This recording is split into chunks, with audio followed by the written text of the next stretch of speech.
우리 함께 인사할까요? 샬롬. 네, 우리 옆에 계신 분과 부끄럽지만 이렇게 한번 인사해 보겠습니다. 하나님이 우리를 사랑하십니다.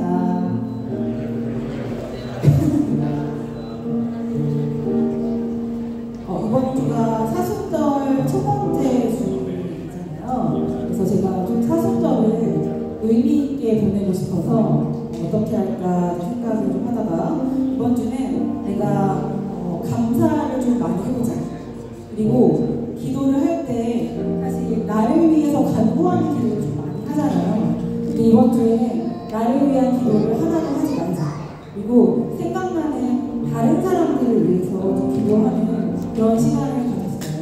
그래서 내가 정말 놓쳤던 사소한 부분 하나하나까지도 하나님께 감사하다라고 고백을 했고, 손을 다쳤던 그 순간까지도 하나님께 감사를 드리면서 손을 다친 그 이후에 하나님께서 저에게 인도해 주셨던 그 시간들을 감사를 했습니다.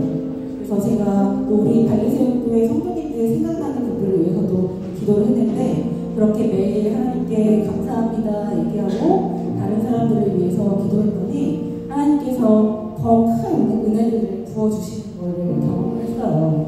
그래서 이번 사순절 기간 동안에 우리 저와 여러분들에게 하나님께서 각자에게 부어주시는 그런 마음들에 좀 집중하면서 하나님께 더욱더 가까이 나아가는 좀 더 특별한 그런 사순절이 되기를 소원합니다.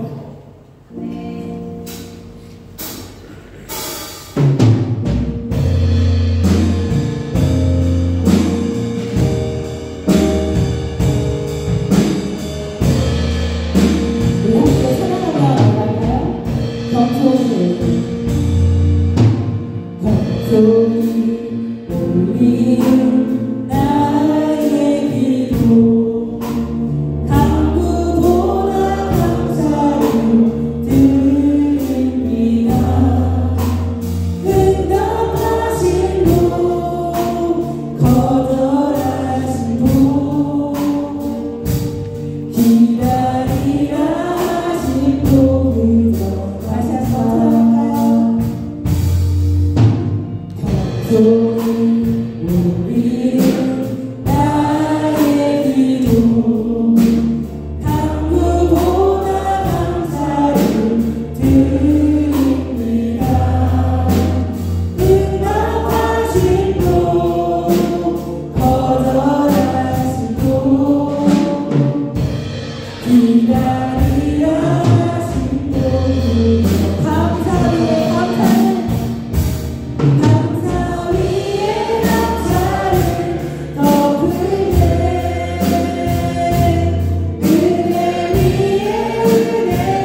내게로부터 눈을 들어 주를 보기 시작할 때 주의 일을 보겠네.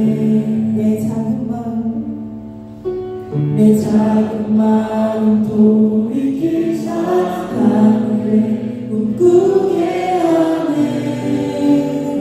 주님을 볼 때 성령이 나를 변화시켜 모든 두려움 사라질 때 주님을 보겠네. 함께한다는 가운데서 주님 마음 알게 돼. 주님을 볼 때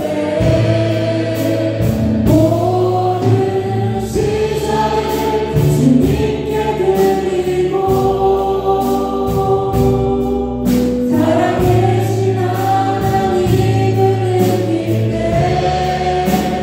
내 삶은 주의 역사가 되고 하나님이 일하시는 주님께 모든 시선을 주님께 드리고 살아계신 하나님을 느낄 때 세상은 주의 나라가 되고 하나님이 일하시는 온 마음에 사랑합니다. 온 마음 다해 주 알길 원하네. 내 모든 삶 당신 것이니 주만 섬기니 온 마음 다해 주님과 함께하는 이 고요한 시간 주님의 보좌 앞에 내 마음을 쏟네.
저에게 부어주신 그 마음들을 이해하기 원하고 깨닫기를 원합니다. 주님, 들을 귀가 있어서 듣기를 원합니다. 내게로부터 눈을 들어 주님을 보며 주의 일을 보기 원한다고 이 시간 간절히 기도하며 나아가겠습니다. 주님,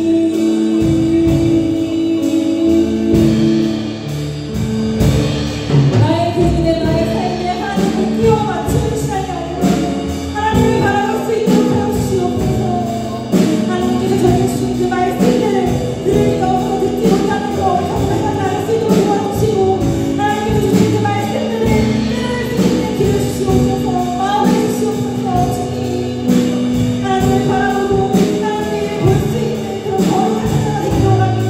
함께하여 주시옵소서.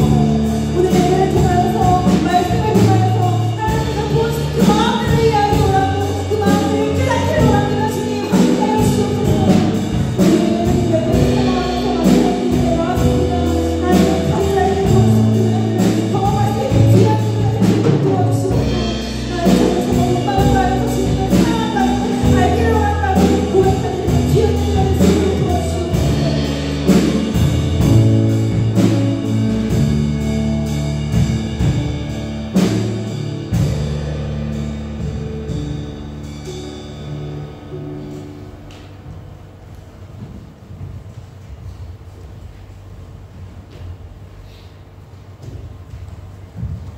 자리에 일어나셔서 자리에 일어나서 찬양 부르면서 나가십시오.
여호와가 우리 하나님이신 줄 너희는 알지어다. 그는 우리를 지으심이요 우리는 그의 것이요 그의 백성이요 그의 기르시는 양이요.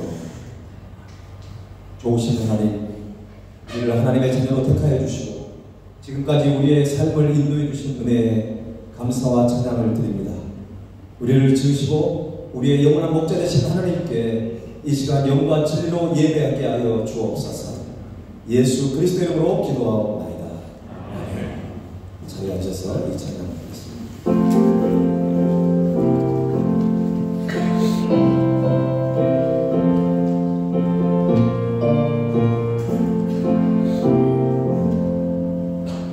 예수 따라가며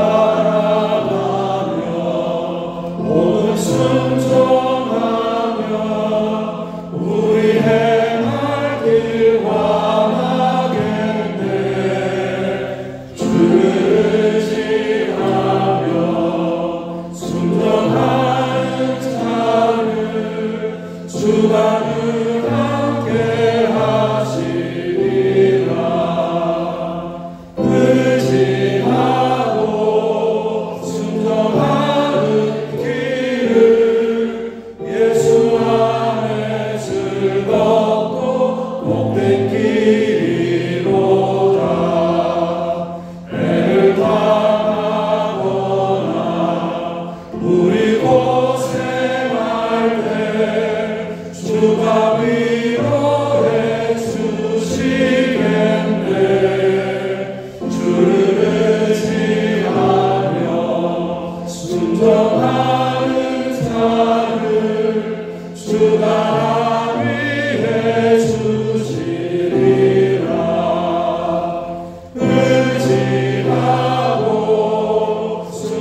Segala puji syukur dan hormat bagi-Mu ya Tuhan, atas setiap perlindungan-Mu, rahmat-Mu, dan kasih anugerah-Mu hingga saat ini kami bisa ada sebagaimana kami ada saat ini berkat pertolongan sempurna dalam hidup kami.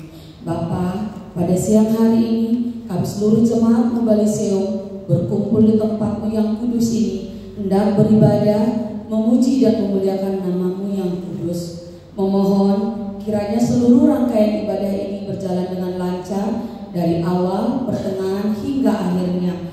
Biarlah tangan Tuhan yang menuntun, kuasai tempat ini dengan Roh Kudus-Mu. Setiap hamba-hamba Tuhan yang mengambil bagian dalam pelayanan ini, kiranya Engkau layakkan, kuduskan, dan mampukan, dan berkati. Berkati setiap pelayanan-pelayanan yang ada di jemaat Kembali Seum, pelayanan kaum bapa, pelayanan pohon anggur, pelayanan Youth One, pelayanan Kids Gloria, pelayanan di Desa Pedawa dan Undung, dan juga pelayanan Humble School, dan bahkan pelayanan-pelayanan lainnya. Biarlah seluruh pelayanan ini hanya untuk memuliakan nama Tuhan. Sebentar pelayanan pengabaran Injil yang akan disampaikan oleh hamba-Mu, Gembala Sidang kami Bapak Pendeta Jong. Kiranya Engkau memberkati, biarlah setiap firman Tuhan yang disampaikan menjadi kekuatan baru bagi kami jemaatnya yang mendengarkan, menjadi penyejuk iman kami dan menambah iman setiap kami kepada Engkau ya Tuhan. Berkatilah hamba-Mu ini lebih luar biasa lagi, berikan kesehatan, kesabaran, hikmat untuk menggembalakan jemaat Bali Seum, sehingga jemaat Bali Seum semakin tangguh imannya dan dapat senantiasa berjalan sesuai dengan kehendak Tuhan. Kami juga berdoa untuk Samoning beserta anak-anaknya yang berada di Korea. Tangan Tuhan yang memberkati dan menjagai mereka. Secara khusus berkati Samoning yang mendampingi Bapak Pendeta Jong dalam setiap pelayanannya. Berikan, tambahkan kesabaran yang luar biasa dari-Mu. Biarlah Bapak pelayanan Bapak dan Ibu ini sekehendak dengan Tuhan. Dan juga kami berdoa untuk seluruh jemaat Bali Seum yang hadir maupun tidak hadir pada saat ini. Kiranya Tuhan memberkati, berkati keluarganya, berkati anak-anaknya, berkati usahanya. Biarlah seluruh jemaat Bali Seum saling mengasihi, saling menopang, sehingga jemaat ini menjadi jemaat yang bertumbuh imannya, tangguh menghadapi dunia sesuai dengan kehendak Tuhan. Dan kami juga berdoa untuk bangsa-bangsa di dunia, khususnya seluruh dan bahkan seluruh dunia merasakan damai sejahtera, dan bangsa Indonesia dan Korea kiranya kedua negara ini Tuhan pakai untuk kemuliaan nama Tuhan. Biarlah negara ini menjadi saksi Tuhan di tengah-tengah dunia ini. Berkati pemerintahan yang ada, keamanan, kemakmuran negara ini biarlah di dalam tangan Tuhan. Dan juga berdoa Bapa untuk seluruh hamba-hamba Tuhan, para misionaris dimanapun dia berada, di ladang-ladang misi. Tuhan menolong mereka, Tuhan memberkati pelayan mereka. Apapun pergumulan mereka, kami serahkan ke dalam tangan Tuhan. Biarlah mereka tetap setia dan semangat dalam melayani Tuhan, sehingga firman Tuhan, Injil diberitakan sampai ke ujung bumi dan nama Tuhan dipermuliakan. Bapa, inilah doa permohonan kami. Kiranya berkati dan berkenan di mata Tuhan. Bertahtalah ya Tuhan untuk setiap doa, pujian, dan permohonan kami. Kami memohon belas kasihan-Mu ya Bapa. Di dalam nama Bapa, Putra, dan Roh Kudus, kami telah berdoa dan berucap syukur. Haleluya. Amin.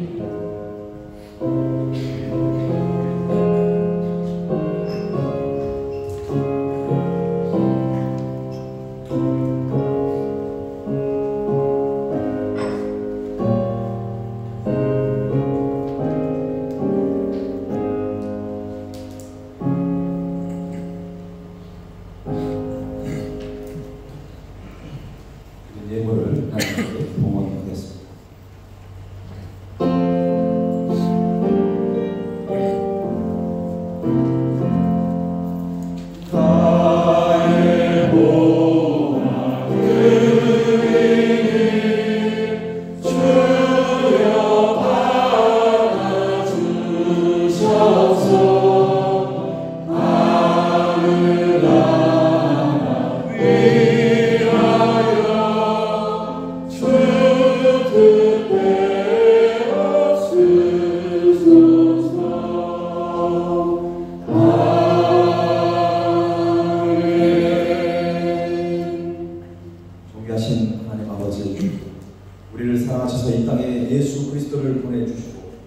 십자가의 죽으심으로 죄를 사해 주심으로 우리가 구원을 얻게 하시니 너무나도 감사를 드립니다.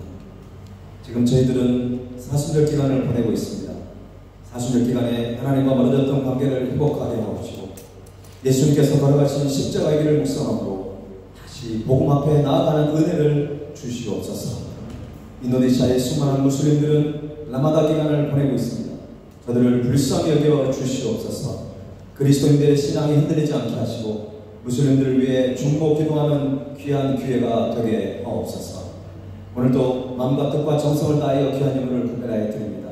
모든 물질이 하나님으로부터 왔다는 사실을 깨닫고 주님 앞에 마음과 또 신앙의 고백을 담아드리는 시대의 조와 감사의 제목이 하나님의 은혜였음을 기억하여 주님께 영광 돌리는 손길들을 기뻐 받아주시고 그의 삶의 현장 속에서 더 감사의 제목이 차고 넘치는 큰 은혜를 경험하는 삶이 되게 하옵소서. 특별히 이 땅에 잃어버린 영혼들을 구원하기 위하여 선교 예물을 드리는 손길 또한 있고 또 우리 갈래 세움교회 건축을 위해서 또 드리는 건축 헌금 또한 있습니다. 하나님 기뻐 받아주시고 하나님 우리의 꿈과 비전을 주님 앞에 맡겨드립니다. 하나님께서 이루어주시고 하나님께서 우리의 모든 삶의 길을 인도하여 주옵소서. 성도들의 사업장과 직장을 위해서 간절히 기도합니다.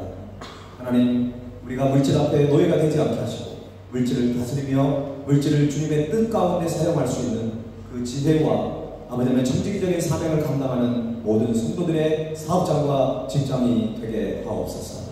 우리의 필요를 너무나 주님이 잘 아십니다. 만나와 매체하고 먹이시는 그 주님을 바라보면서 의심하지 말고 두려워하지 말고 모든 염려를 주님께 맡기며 나아가는 우리 모든 성도들의 가정이 다 되게 하여 주옵소서. 세계 많은 민족과 열방 가운데 아직도 전쟁이 있고 아직도 선교사들이 순교를 당하는 그 상황 속에 있습니다. 하나님 아버지 속히 전쟁이 그치게 하시고 아직도 민족과 열방을 향해 복음을 들고 나가는 선교사님들의 모든 안전을 지켜주시고 하나님의 땅끝까지 이르러 복음의 증인이 되는 삶을 통해 하나님 앞에 영광을 돌리며 아버지 주님의 오실 날을 준비하는 거룩한 주님의 제자들이 다 되게 하여 주옵소서. 하나님 조국 대한민국 아직도 혼란스러운 상황 속에 있습니다. 하나님 아버지 불쌍히 여겨주시고 다시 한번 영적으로 깨어서 기도하며 하나님 한국교회가 어느 때보다도 기도의 자리를 놓치지 않는 그런 한국교회와 또 세계에 흩어져 있는 많은 디아스포라 교회들이 조국 대한민국을 위해서 기도하고 있사오니 저희들의 기도에 응답하여 주셔서 아버지 주님 안에서 하나 되게 하시고 하나님 아버지 세계 민족과 열방을 나아가는 세계 선교사회가 한다는 조국 대한민국으로 사용하여 주옵소서. 이 시간 환우들을 위해서 기도합니다. 연약한 육체 가운데 주님 앞에 나오지 못한 영혼들이 있다면 하나님 찾아가셔서 아버지 두 손 들어 축복하여 주시고 성령의 치유의 광선을 발하여 주셔서 온전히 깨끗하게 나오는 은혜를 더하여 주옵소서. 한국교회에 협력하여 기도와 물질로 후원하는 여러 선교기관들이 있습니다. 하나님 모든 섬기시는 선교사님들 가운데 영육간의 강건함을 더해주시고 지치지 않게 하시고 영적 소진을 당하지 않도록 우리 성령 충만함을 날마다 허락하여 주옵소서. 이 땅으로 부르시는 그 주님의 부르심 앞에 온전히 순종함으로 기뻐함으로 감사함으로 모든 선교사역을 감당하는 모든 선교사님 다 될 수 있도록 함께하여 주옵소서. 수험생의 길을 걷고 있는 우리 수험생들 차로나 오르나 지치지 않게 하시고 끝까지 주님을 붙듦으로 아버지 주님께서 허락하신 놀라운 꿈과 비전의 길을 걸어가는데 부족함이 없도록 하나님 함께하여 주옵소서. 모든 걸 주님께 부탁하고 살아 역사하시는 예수님의 이름으로 간절히 기도하옵나이다.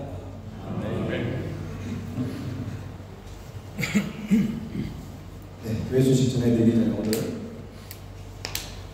오늘부터 우리 포도원 소개와 더불어 특송 시간이 있습니다. 오늘 첫 번째 순서로 세움 포도원, 우리 세움 포도원 나올 때 우리 큰 박수로 환영을 하십시오.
네, 안녕하세요. 저희 포도원 소그룹 모임 세움을 소개하려고 합니다.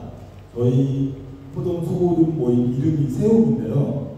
왜 저희가 세움으로 이름을 짓게 되었는지 저 끝에 계시는 종록음 총무님께서 설명해 주실 겁니다. 안녕하세요. 저는 이 이름을 지은 이유가 저희 교회 이름이 세움처럼 함께 올바른 마음가짐을 바로 세우고 힘든 이들을 바로 일으켜 세워줄 수 있는 힘을 함께 기르며 서로 성장할 수 있는 모임이 되길 바라며 세움이라는 그 이름을 한번 생각해 봤습니다. 감사합니다. 저희 모임은 총 7명이고요. 항상 교회에 나오고 싶어 하시지만 일 때문에 못 나오시는 항상 마음을 저희와 함께 하시는 김유순 성도님과 그리고 저는 세움교회를 사랑하고 세움교회 지킴이 김용길 집사입니다. 안녕하세요. 저는 혜린의 소라 아빠 윤순철입니다. 윤지사입니다. 감사합니다.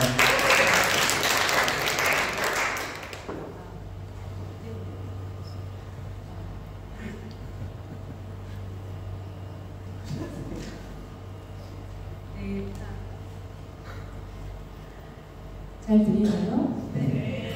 저는 우리 아동 부모 키즈 글로리아를 섬기고 있는 남선미 집사입니다.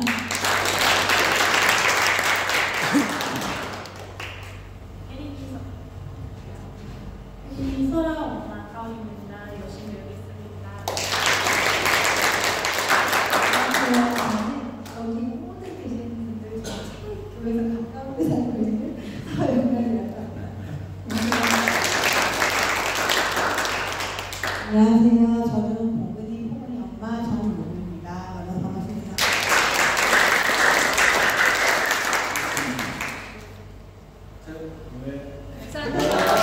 네. 소리가 갑자기.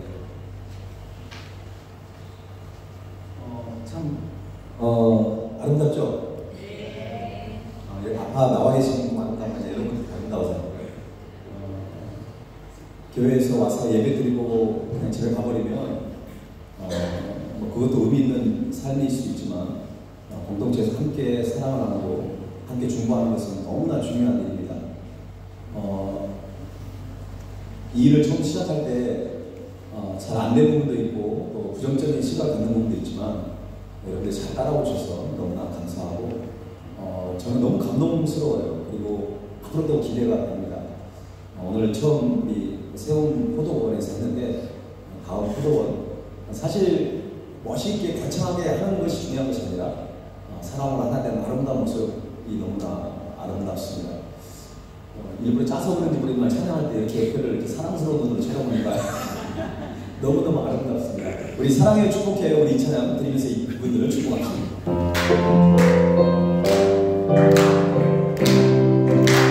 사랑에 축복해요. 사랑해요.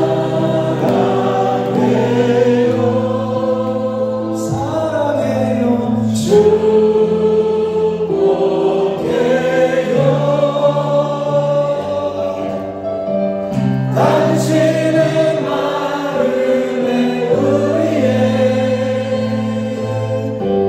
사랑을 드려요.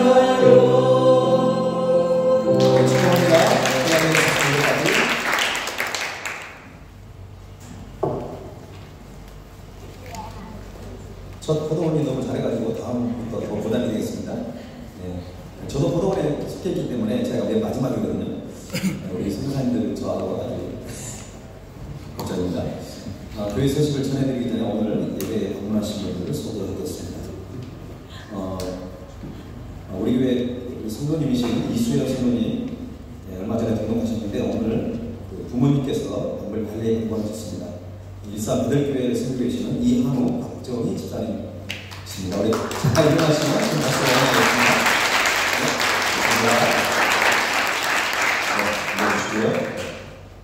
네, 한영광교회 정소영, 이영민 우리 부모님이십니다. 잠깐 일어나주시면 박수 원하겠습니다. 대구 동국교회 천육의 강예림 선생님이십니다.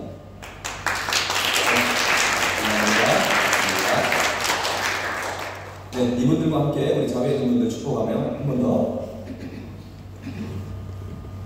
네.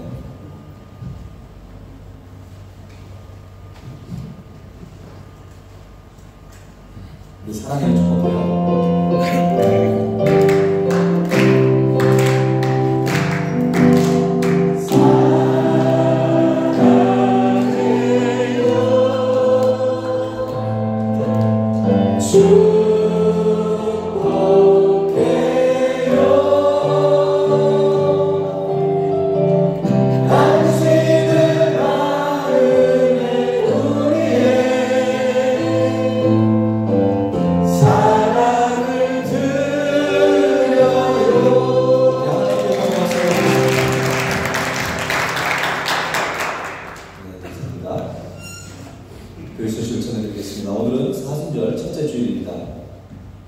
우리를 죄에서 보내주시기 위하여 십자가에서 죽으신 예수님을 우리가 깊이 묵상하면서 우리의 무너졌던 신앙을 바로 세우는 그런 기회가 될 수 있기를 소망합니다.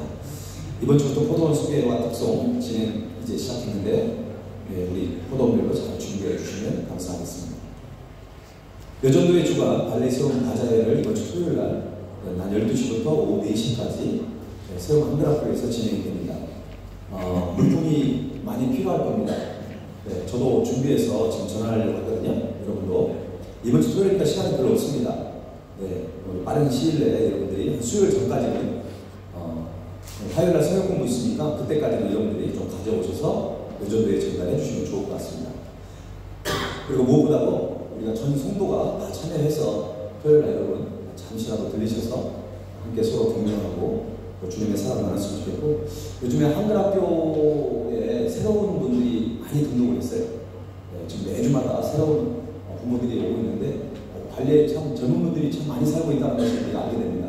이번 주 토요일 날 오셔가지고 새로 만나시는 분들 있으시면 우리가 주님의 사랑으로 함께 인사도 하고 새로운 한글학교 통해서 우리가 전도가 많이 되고 있으니까 함께 협력해 주시면 감사하겠습니다. 특별히 이거는 바자회를 한 이유는 여전도회 자체를 위해가 아니라 앞으로 교회 건축을 위해서 헌금으로 드리려고 이렇게 아름다운 마음을 품었습니다.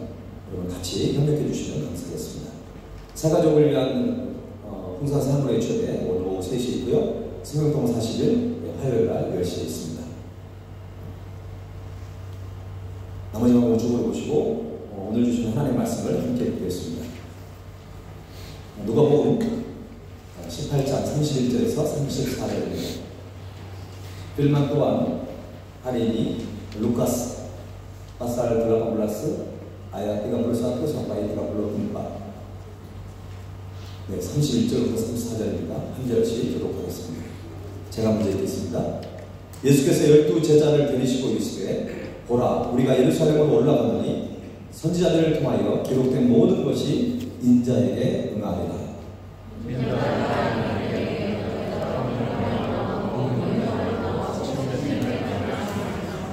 그들은 채찍질하고 그를 죽일 것이나 그는 3일 만에 살아나리라 하시되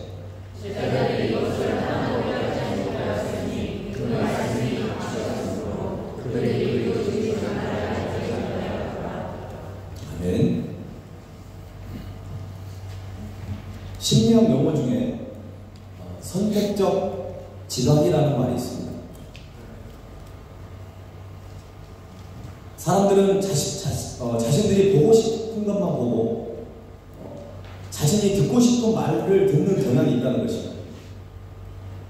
외부 정보를 객관적으로 받아들이지 않고 자신의 신념이나 또 자신에게 유리한 것만을 선택하여 받아들이는 경우가 있습니다. 여러분도 그 부부 사이에 그런 경우 있잖아요. 나는 분명히 얘기했는데 상대방은 못 들었다는 거예요. 그러면 서로 싸울 때가 있는데 싸우지 마세요. 네. 선택적 지각을 하는 거예요. 자기가 듣고 싶은 것만 듣는 거죠. 이런 사람들의 문제는 자신의 이미지가 긍정적으로 평가받기를 원하기 때문에 불편한 피드백을 거부하는 경향이 있습니다. 자신의 외모에 대해서 어떤 사람이 옷이 세련됐는데요. 그런데 헤어스타일은 좀 바뀌면 좋을 것 같아요. 이런 조언을 해요. 다음 그림 보여주세요.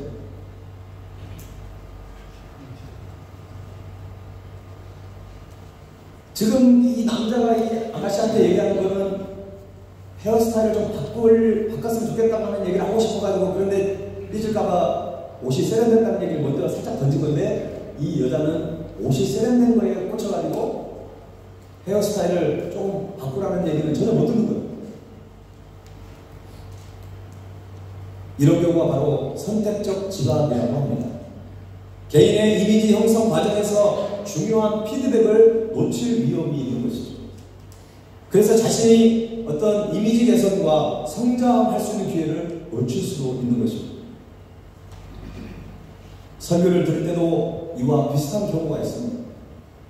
하나님의 말씀을 들을 때 자신에게 위로가 되고 힘이 되는 말씀에는 말하지 않아도 그냥 아멘 아멘 하는데, 마음에 찔림이 있고 부담스러운 말씀이 소모될 때는 마치 못 들은 것처럼 그렇게 반응을 할 때가 있다는 것입니다. 우리가 신앙생활을 할 때 진리의 말씀을 듣고 깨닫는 것, 받아들이는 것, 이것이 바로 은혜 중에 은혜인 것입니다. 많은 사람들이 교회를 다니고 있지만, 신앙생활을 하고 있지만 깨달음의 은혜를 누리지 못하고 있는 성도들이 많이 있다는 것입니다.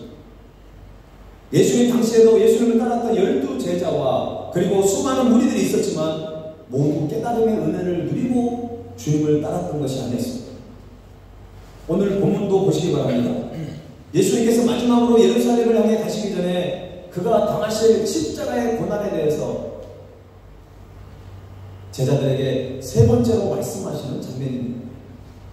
예수님께서 이미 여러 번 제자들에게 예루살렘에서 일어날 그 고난과 죽음에 대해서 여러 차례 제자들에게 말씀하셨는데도 불구하고 제자들은 그것을 깨닫지 못하고 그것을 이해하지 못했습니다.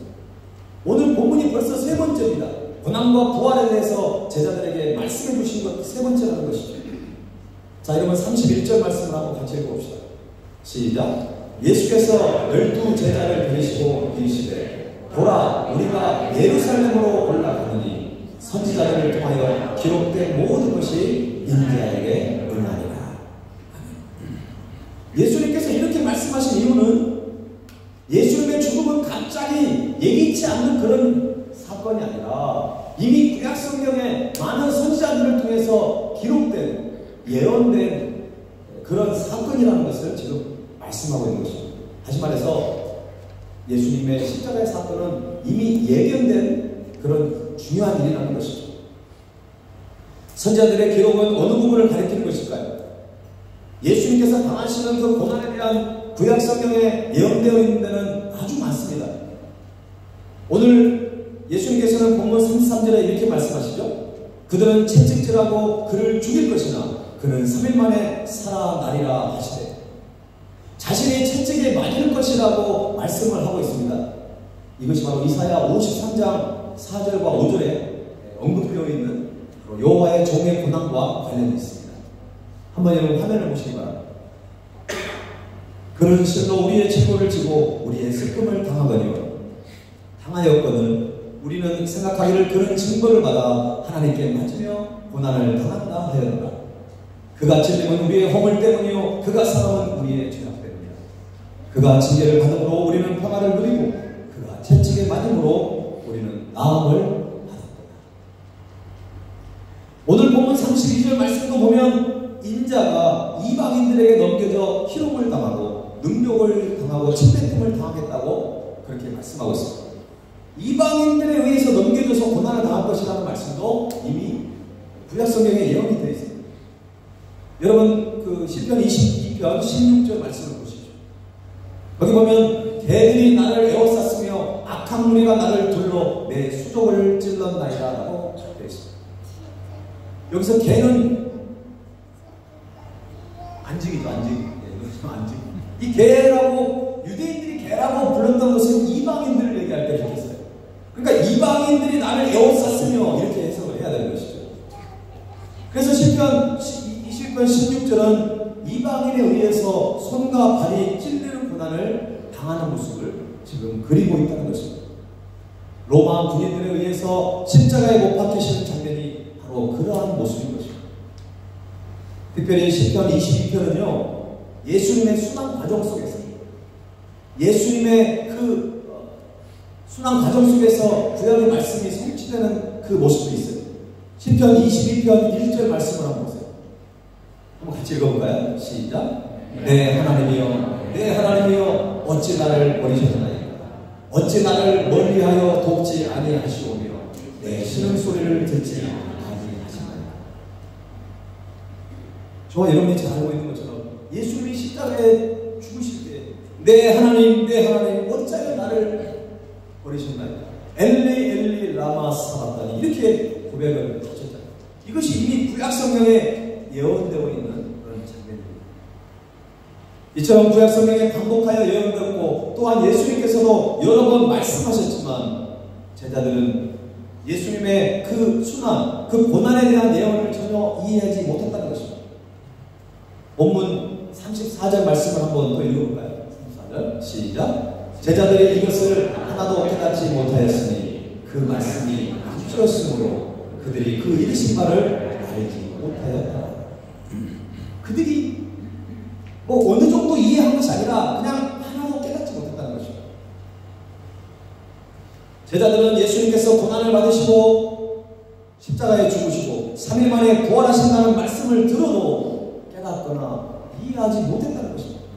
여러분, 이게 어려운 말씀이 아니잖아요. 물론 예수님이 3일 만에 부활한다는 자체는 초자연적인 현상입니다. 상상도 못할 일이긴 하죠. 그러나 예수님이 한 번도 아니고 3번이나 얘기했다고 하면 아니고, 그리고 또 구약 성경에 많은 곳에서 메시아에 대해서 예수님께서 걸어가야 되실 그 길을 이미 예언되어 있는데 그들은 그야말로 선택적인 지각을 했을 뿐이에요. 여러분, 이런 제자들의 모습을 보면 우리는 좀 답답해합니다. 어떻게 그렇게 무지할 수 있을까? 하지만 이런 제자들의 모습이 바로 저와 여러분의 모습일 수 있다는 것을 우리는 기억해야 합니다. 하나님의 말씀을 듣지만 깨닫지 못하고 엉뚱하게 행동하거나 잘못된 길을 갈 때가 있지 않습니까? 여러분, 왜 하나님의 말씀을 듣지만 그 말씀을 깨닫지 못할까요? 깨닫지 못하는 이유가 무엇일까요? 몇 가지만 제가 말씀드려요. 첫 번째는 다른 데에 관심이 있기 때문에 그렇습니다. 하나님의 말씀을 듣지만 왜 깨닫지 못하는 걸까요? 그것은 우리의 관심이 하나님의 관심과 다른 것입니다. 하나님은 어디 관심이 있습니까? 하나님은 영원 구원에 관심이 있어요. 하나님은 하나님의 나라를 이 땅에 세워가는 일에 관심이 있습니다. 그런데 우리는 다른 곳에 관심이 있습니다. 우리는 하나님의 나라보다는 세상에서 성공하고 내 이름이 높아지는 데에 관심을 갖는다는 것입니다. 그래서 하나님의 말씀을 듣지만 관심 있는 말씀만 선택하여 듣기 때문에 하나님의 말씀이 잘 깨달아지지 않는 것입니다. 그래서 선택적인 그 지각을 좀 내려놔야 하는 거죠. 그것을 보완해야 합니다. 사람들은 하나님의 말씀을 듣고 회개하고 변화되어 믿음이 성장되고 성숙해지는 데 관심을 갖기보다 하나님의 복을 누리고 세상에서 높아지고 성공하는 일에만 관심을 갖고 있다는 것입니다. 오늘 본문의 제자들도 마찬가지였습니다. 오늘 본문의 이 내용은 마태복음 20장과 그리고 마가복음 10장에도 동일하게 나오고 있습니다. 오늘 본문에는 나오지 않았지만 마태복음 20장과 마가복음 10장에는 동일하게 나와 있는 본문이 있습니다. 그게 뭐냐면 곧바로 나온 본문이거든요. 그 세베대의 아들 야고보와 요한이 예수님께서 이제 어떤 메시아 왕국을 세울 때 나는 오른쪽, 자기 형제들이 서로 오른쪽 왼쪽 서로 앉겠다고 서로 다투는 장면이 나옵니다. 여러분, 예수님의 입장에서 한번 다투고 있는 제자들 한번 보고 계시는 예수님을 한번 상상해 보세요. 얼마나 답답하시겠어요.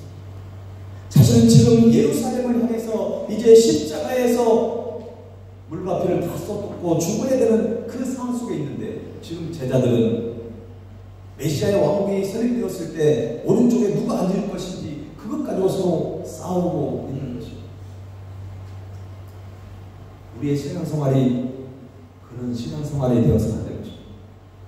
하나님은 우리를 통해 놀라운 역사를 이루어 가시고 지금 이 시대에 필요한 영적으로 혼탁한 이 바리 땅에 하나님의 나라를 세워가는 일이 너무나도 시급한 부분인데 그저 내 가정의 나쁜 부분들, 내가 연약한 그 부분들에 제거하지 못하고 하나님 앞에 그것만 가지고 우리가 기도하고 있다고 한다면 하나님의 마음이 무척 답답하실 것입니다.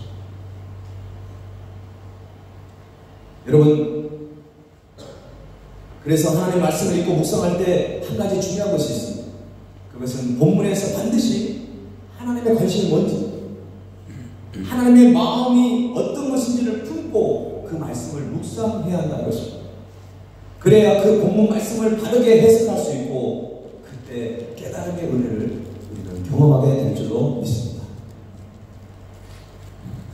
그래서 아멘 잘 안 하잖아요, 그죠? 아멘입니까? 하나님의 말씀을 듣지만 깨닫지 못하는 이유 또 한 가지는요, 성령으로 충만하지 않기 때문입니다. 하나님의 말씀은 일반적인 지식과 다릅니다.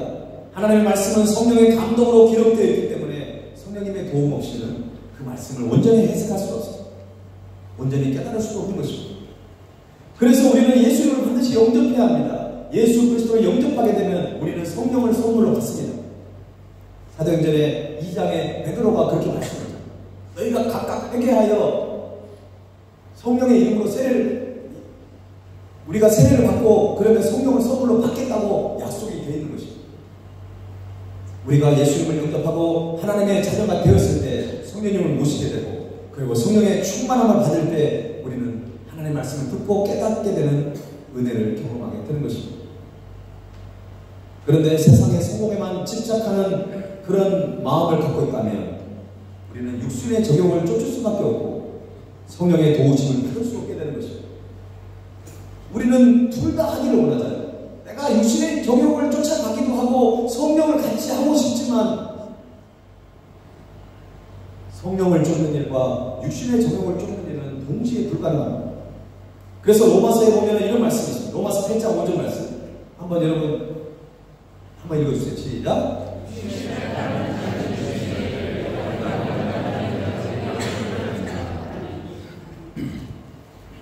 여러분 그럴 수밖에 없어요. 육신을 따르는 자는 육신의 일을 할 수밖에 없어요.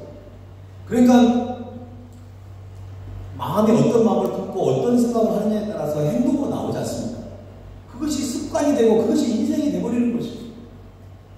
그러나 성령의 생각을 따르고 성령의 마음을 가지고 성령의 인도하심을 따라 살아간다면 그의 인생이 성령의 충만함으로 살아가는 인생이 되는 것입니다. 당시 바리새인들이나 제자들은 세상의 영광을 쫓았습니다. 그래서 예수님의 말씀을 깨달을 수가 없었던 것입니다. 우리도 마찬가지입니다. 세상의 영광에 집착한다면 하나님의 말씀을 들고 절대로 깨닫지 못하게 될 것입니다. 따라서 우리가 큐티를 하지 않습니까? 하나님의 말씀을 매일 묵상하는 그 일은 묵상 전에 반드시 기도를 해야 한다는 것입니다. 하나님의 말씀을 읽을 때 세상적인 관점을 내려놓고 성령님의 도우심을 간구해야 합니다. 하나님 지금 제가 말씀을 이제 묵상할 텐데 이 말씀 가운데 성령의 신학적으로 뭐라고 얘기하면 성령의 조명하심이라고 해요. 성령의 조명하심을 조명이란 뭐예요? 비춰주는 거죠. 하나님의 말씀을 밝히 읽기 깨닫기 위해서 성령님의 조명하심이 성령님께서 빛을 비춰주셔야 그게 가능하다는 것입니다.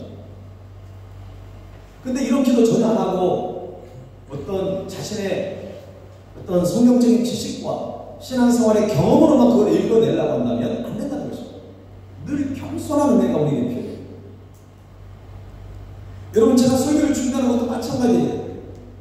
저도 신학을 7년이나 하고 그동안 설교를 수천 편 했습니다. 그렇지만 그것만 의지해서는 하나님의 음성을 제대로 전달할 수가 없어요.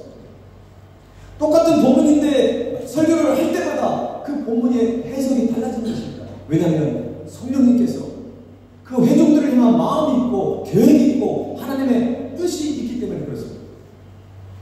말씀 익숙한 본문이라 할지라도 성령님의 조명하심이 있을 수 있도록 우리가 기도해야 한다는 것입니다. 하나님의 말씀을 깨닫지 못하는 이유 하나만 더 말씀드리면 순종하는 믿음이 없기 때문에 그렇습니다. 순종하는 믿음과 말씀을 듣고 깨닫지 못하는 것과 어떻게 연관이 되어 있나 굉장한 영향이 있습니다. 주일 예배 때 성도들은 말씀을 들을 때 그 말씀이 하나님의 음성으로 들려지기보다는 설교자의 설교를 판단하고 분석만 하고 있다고 한다면 전혀 은혜가 되지 않습니다. 설교자로서 제일 안타까운 게 뭔지 아세요? 제가 가끔 설교 시간에 설교를 말씀을 전할 때 어떤 예화를 드는데 그 예화가 중심 내용이 아닌데 다른 건 다 잊어먹고 그 예화만 기억하고 계시는 거예요. 그 예화는 하나님의 말씀을 좀 더 우리가 좀 이해를 돕기 위해서 예화를 하는 것이지 그 예화가 주 목적이 아니잖아요. 오늘도 여러분 지금 선택적 기준만 계속 외우시려고 하는데 지금 선택적 기준만 외우는 게 그게 지금 중요한 게 아니에요. 선택적 기준. 그래서 우리도 하나님의 말씀을 선택적 기준에 듣지 말자는 것이에요. 하나님이 우리에게 말씀하시고자 하는 그 말씀을 우리가 100% 받아들일 수 있는 그 깨달음의 은혜를 우리가 누리자는 것입니다. 이게 오늘 말씀의 핵심 아닙니까?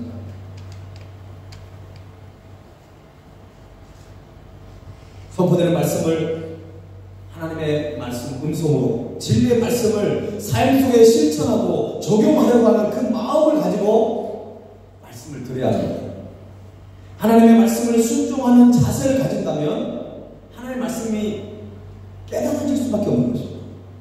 하나님의 말씀이 선포되질 때 하나님 말씀하세요. 제가 순종하겠습니다. 그런 자세를 가지고 듣는다고 한다면 그 말씀이 안 깨달아지겠습니다. 여러분 쉽게 생각해보세요. 여러분 자녀들이 마찬가지예요. 여러분 자녀들이 최고의 효자, 효녀는 뭐예요? 부모님 말씀을 잘 듣는 자들입니다.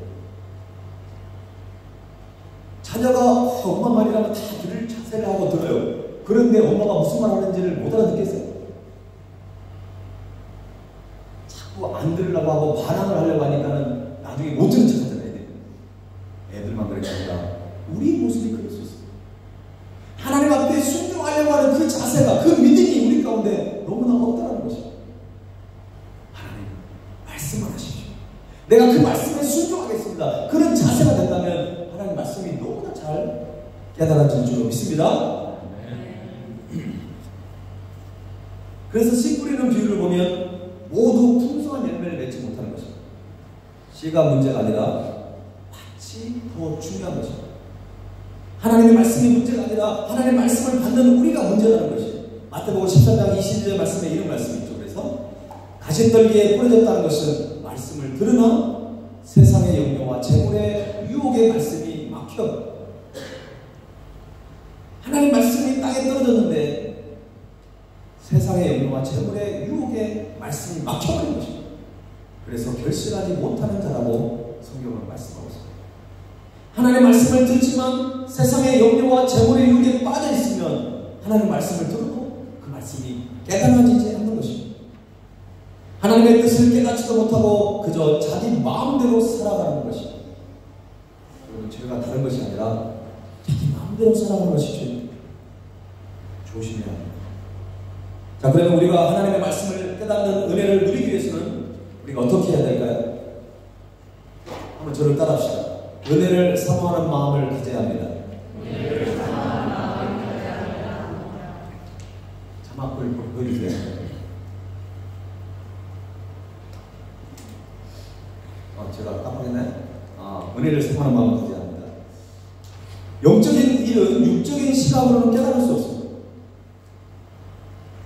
이는 영적인 눈이 가려져 있기 때문에 그렇습니다. 영적 깨달음은 믿음과 간절한 마음에서 시작이 되는 것입니다.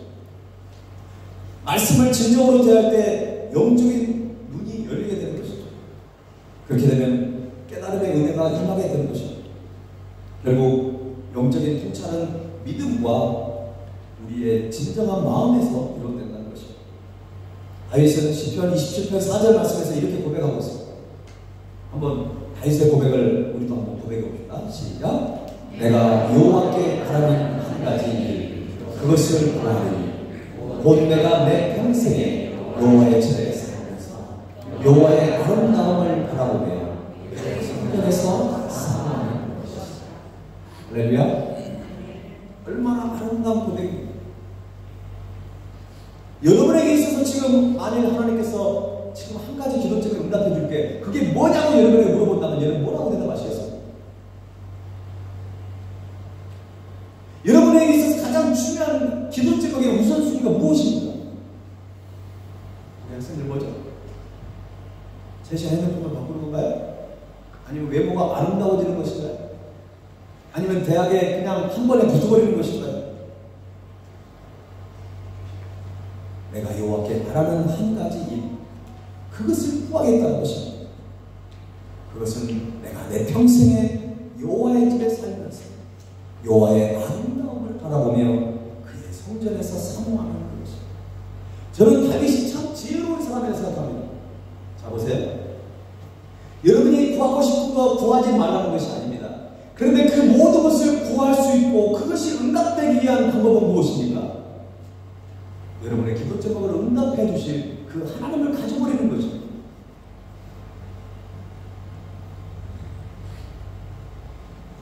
너무나 쉬운 방법을 사람들이 참 어렵게 살아가고 있는 것입니다. 여러분이 여러 가지 많은 일을 구하지 않더라도 하나님을 사랑해버리고 하나님이 내 삶의 전부이십니다. 나의 삶을 주님께 다 드립니다. 다 드린다는 건 뭐예요? 굉장히 좋아 보이지만 굉장히 지혜로운 거예요. 다 드린다는 얘기는 하나님 책임져 주세요, 이 얘기예요. 하나님 어떤 의미인지는 아세요, 하나님이. 그런데도 하나님 너무 기뻐하십니다. 여러분의 모든 기도 제목을 하나님께 아낄 수 있기를 바랍니다. 그래서 다윗이 하나님 앞에 마음의 합한 자라고 그렇게 불림받은 거 아닙니까?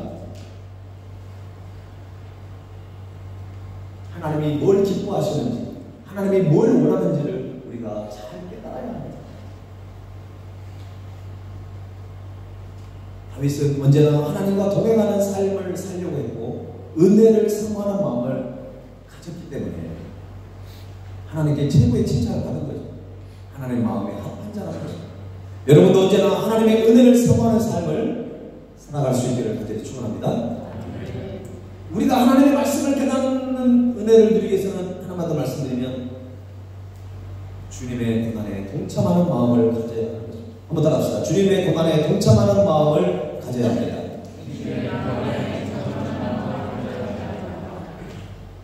예수님의 제자들은 어떤 기대와 소망을 가졌을까요? 그 세베대의 아들처럼, 자, 세베대의 아들 야고보와 요한이 서로 오른쪽에 앉냐 왼쪽에 앉냐 싸우고 있을 때 제자들이 가서 싸움을 말렸어요. 근데 싸움을 말리는 것도 더 바간이 아니에요. 야, 어떻게 예수님이 지금 십자가에 갇히려고 하는데 너희들은 그거 가지고 싸우냐 이렇게 해야 되는데 그게 아니라 너만 오른쪽이냐 너만 왼쪽이냐 이렇게 또 싸우고 있는 거예요.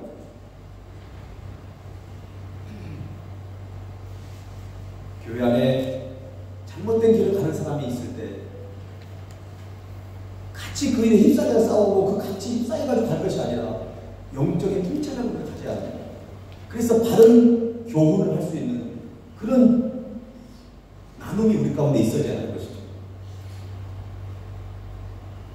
여러분, 그들의 기대와 소망은 오직 세상의 영광을 누리는 것이었어요. 그러나 예수님은 그들에게 계속 그것이 아니다라고 말씀하시는데 이들은 잘못된 생각을 하게 되는 것입니다. 여러분, 그들이 놓치고 있었던 건 뭐냐면 예수님의 제자로 살아가는 것이 그리 만만치 않다라는 것을 놓쳐버린 것입니다. 여러분, 우리가 세상에서 크리스천으로 살아가는 것 여러분 기쁘고 감사하죠? 참 행복한 일이에요. 그 세상 어떤 것과도 비교할 수 없는 그 감격과 그 은혜가 우리 가운데 있어요. 그러나 솔직히 한번 고백해 봅시다. 여러분, 세상에서 크리스천으로 산다는 거 만만치 않죠? 나만 만만치 않구나, 목사. 우리 남성들 회사 생활하면서 회식 자리에 안 갈 수가 없잖아요. 우리 학생들 대학 들어가서 문제예요. 대학 들어가서 MT 가는데 트럭을 싣고, 트럭에 뭘 잔뜩 싣고 가요? 뭘 싣고 갈까요? 대부분 다 술이에요. 이상한 문화가 정착이 돼가지고 대학 들어가서 많은 대학생들을 세상의 그 유혹과 문화에 휩싸이게 만듭니다. 우리 아이들이 한국으로 대학을 가고 다른 해외로 대학을 갔을 때 아이들이 많이 질문하는 건데 바로 그거예요. 발리의 그 문화하고 너무 다르다는 것이죠. 그래서 마음에 각오를 해요. 크리스천으로 살아간다는 것은 그리 만만치 않는 거예요. 쉽게 생각해서는 안 돼요. 정신을 바짝 차려야 합니다. 우리도 예수를 믿는 것에만 머물러 있는 것이 아니라 여러분, 이 문구를 잘 생각해요. 예수님을 믿는 것으로 끝나는 것이 아니라 예수님을 따를 수 있어야 합니다. 예수님을 나의 구주로 영접하고 믿고만 있는 것이 아니라 예수님이 가신 길을 따라가야 한다는 것입니다. 예수님의 목적지는 분명했습니다. 바로 예루살렘이었습니다. 그런데 예수님이 예루살렘에 들어간다는 건 뭡니까? 죽을 각오를 하는 거예요. 십자가에 달릴 각오를 하고 지금 그 길을 가는 것입니다. 그곳으로 간다는 것이 영광스러운 길이 아닌 고난의 길이었습니다. 물론 고난으로만 끝나는 것이 아니라 부활의 놀라운 은혜가 거기에 숨겨져 있습니다. 부활의 대역전의 길이 거기에 숨겨져 있습니다. 그래서 우리는 그 길을 갈 수 있는 거예요. 조금 전에 우리가 세상에서 크리스천으로 산다는 것이 만만치 않지만 그래도 그 안에는 놀라운 대역전극이 기다리고 있어요. 그 안에는 주님이 우리가 함께 해주시겠다고 하는 그 은혜가 약속이 우리 가운데 예비되어 있기 때문에 우리는 그 길을 기쁨으로, 그래서 찬송가의 가사처럼 좁은 길을 걸어갈 줄 알고 항상 기뻐하는 것이에요. 왜? 성령님이 우리와 함께 하시기 때문에.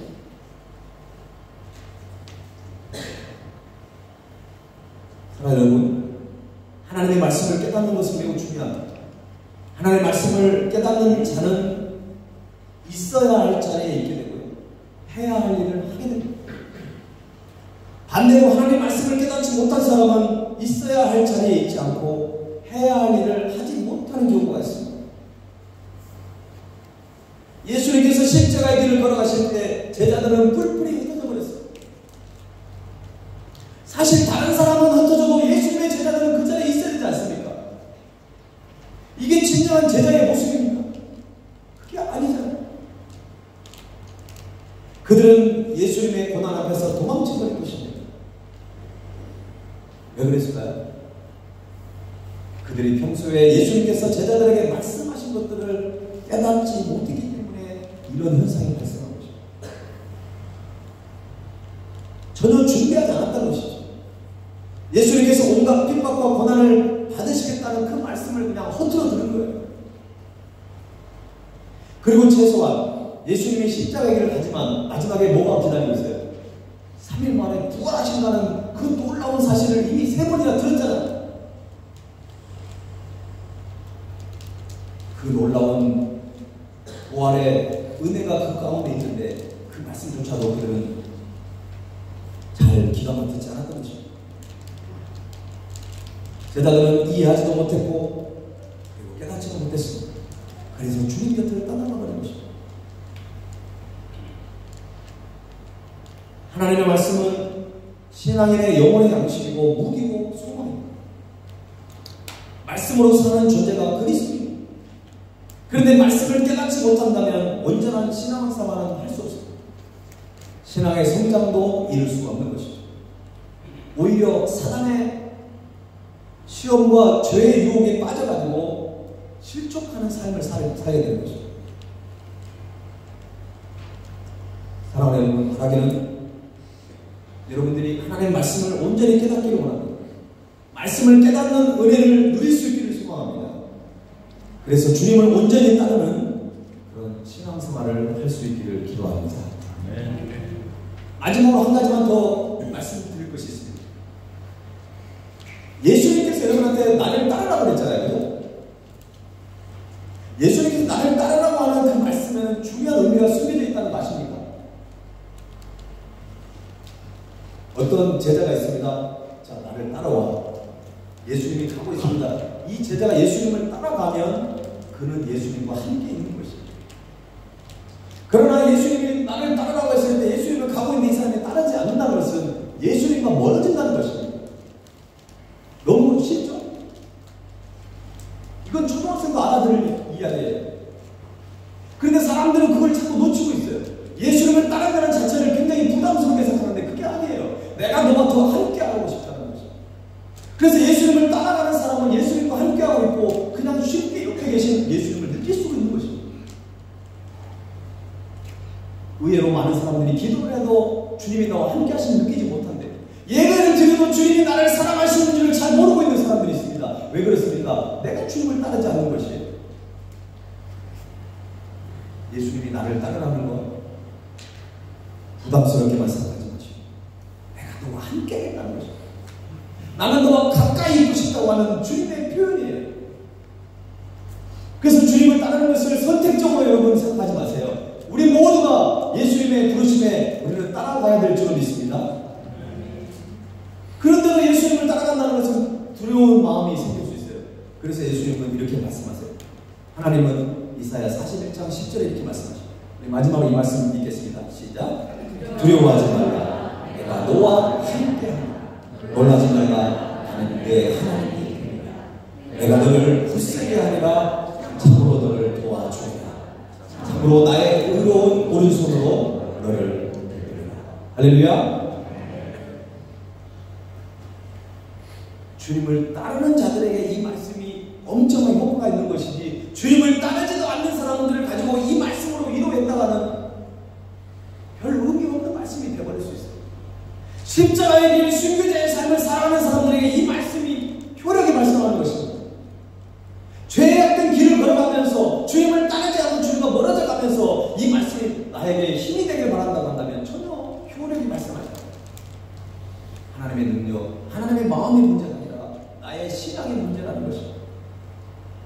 오늘 이곳에 있는 여러분 모두 한 사람도 빠짐없이 이 말씀이 여러분의 삶에 큰 힘과 능력이 될 수 있기를 주님의 이름으로 간절히 축원합니다. 오늘 말씀을 생각하면서 이 자리에 일어나셨습니다.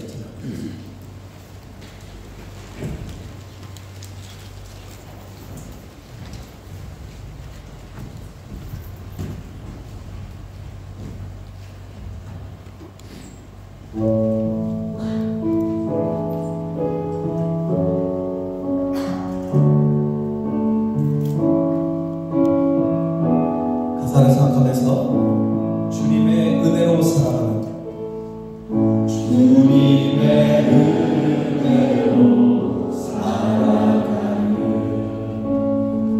당신의 모습이 참 아름다워요. 주님의 사랑은 나누어 주를 당신의 모습이 너무 아름다워. 이제 자부에 있는 분들에게 손을 뻗쳐서 말씀에 순종하며 살아가는 당신의 믿음이 정말 아름답습니다. 당신의 믿음이 참 아름다워요. 주님의 마음께 사며 감당 사랑을 당신의 모습이 너무 아름다워요. 하나님을 감동시키고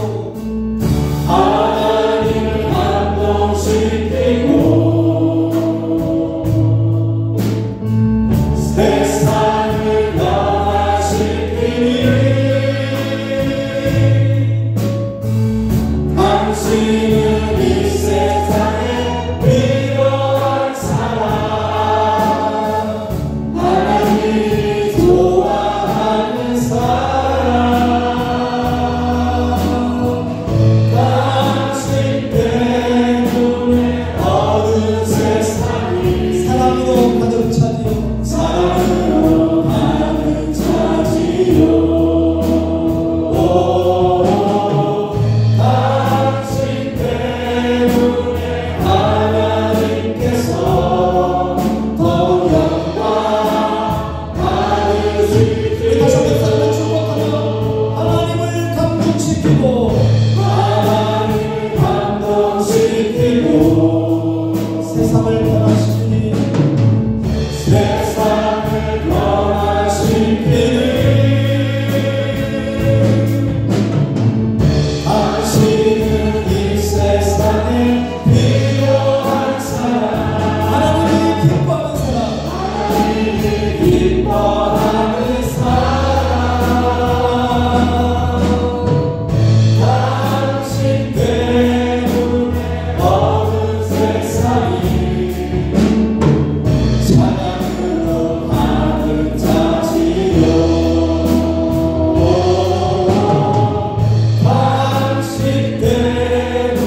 어느 부모든 자기가 고난당할 때 함께 하자고 하는 부모는 없습니다.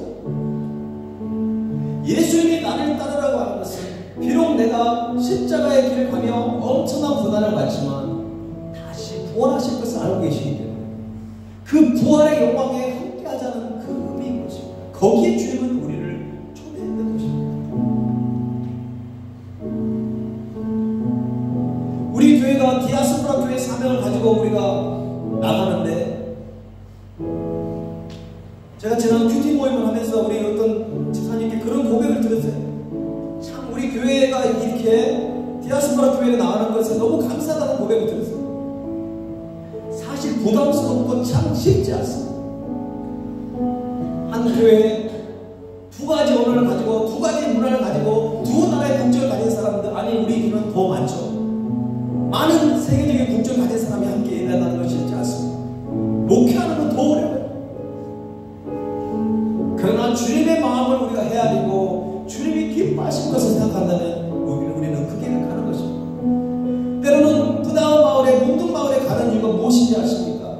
35년 전에 시각장애를 극복한 왕의 아들이 그곳에 교회를 세웠습니다. 그때는 오토바이로 들어갈 수도 없는 길이었다고 합니다. 그것에 복음을 심어놓고 교회가 생겼는데 아직도 주님을 알지 못하는 사람들이 그곳에 있습니다. 그곳에 가서 복음을 전하는 이유는 누구에게 자랑하려고 하는 것이 아닙니다. 그 영혼을 향한 하나님의 계획이 이미 35년 전부터 있었고 지금 우리 교회를 통해 그 일을 계속 진행하고 있는 것입니다. 천국에서 그 교회를 처음 시작했던 그 목사님을 만났을 때 우리가 할 말이 있어야 합니다. 여러분이 천국에 들어갔을 때 여러분을 위해서 눈물과 기도로 여러분이 주님 앞에 여기기까지 헌신했던 수많은 사람들을 봤을 때 우리가 최소한 할 말이 있어야 되지 않습니까? 하나님 말씀의 깨달음을 가지시고 주님을 향해 나아가십시오. 하나님 앞에 부끄럽지 않은 인생을 살아야 합니다. 그러기 위해서는 우리는 하나님을 반대로 감동시키는 그런 멋진 인생을 살 수 있습니다. 주님을 따라가시고 주님을 신뢰하시고 주님만을 바라보십시오.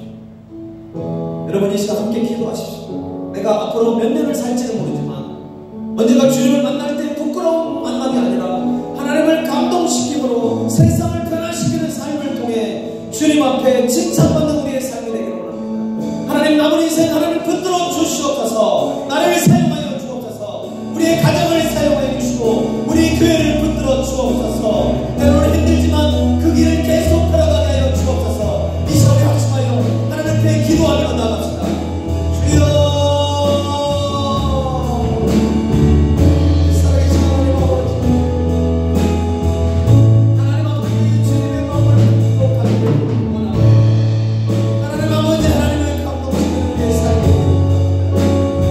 우리가 가야 할 길을 가게 하시고 우리가 해야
이름을 넣으세요. 문교는 이 세상에 필요한 사람. 숟가락 까딱 이렇게 당신 하루스 간디 남아선들이 무슨 말인지 알겠죠? 여러분의 이름을 넣어서 우리 마지막으로 한번 고백하고 마치겠습니다.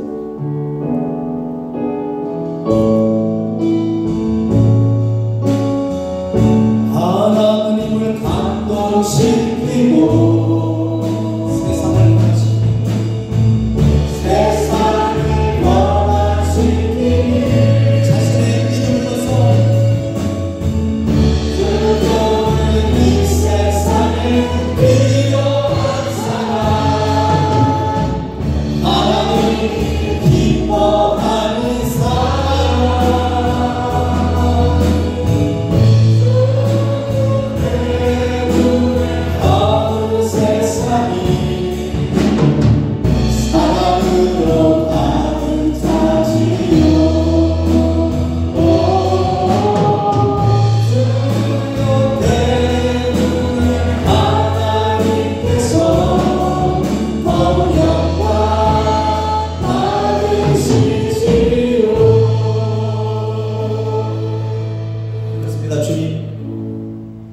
하나님을 감동시키고 세상을 변화시키는 삶을 살기보다 하나님의 마음을 아프게 드렸고 하나님을 답답하게 만들었던 우리의 어리석음을 용서해 주시고 지나온 삶을 이제 내려놓고 주님 만날 그 준비를 해 나갈 수 있는 지혜로운 신실한 하나님의 일꾼들로 우리 성도들을 붙잡아 주옵소서. 지금은